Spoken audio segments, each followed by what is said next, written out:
लोग होते हैं 10-10 साल उनके रिश्ते चलते हैं, कहीं ना कहीं बातें शादी तक भी आ जाती है और शादी भी हो जाती है।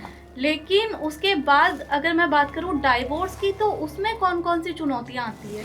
देखो, डाइवोर्स के अंदर फर्स्ट चुनौती तो ये आती है कि जब इंसान की शादी नहीं होती है तो उनके बीच में प्यार बहुत ज़्यादा रहता है। फिर जैसे ही शादी होती है तो धीरे धीरे जिम्मेदारियां बढ़ने लग जाती है।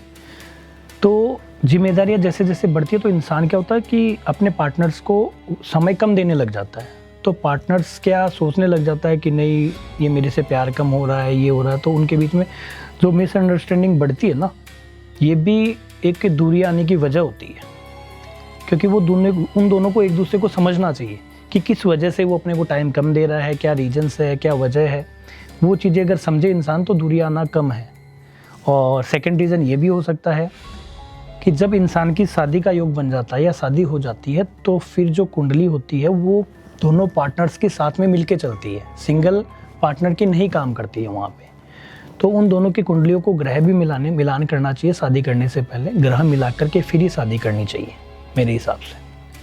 कुंडली भी मिलाई जाती है वैसे तो समाज में, सबसे पहले कुंडली देखी जाती है। कुंडली मिलाने के बाद शादी होती है, उसके बाद रिश्ता क्यों टूट जाता है? उसके बाद में अगर इंसान की कुंडली भी मैच खा रही है, दोनों की शादी भी हो गई, उसके बाद में भी अगर उनके रिश्तों में दरारें आ रही है तो उसका मेन रीजन होता है या तो थर्ड पर्सन या फिर घर परिवार के अंदर ऐसा इंसान जो उनके रिश्ते को लाइक नहीं करता हो।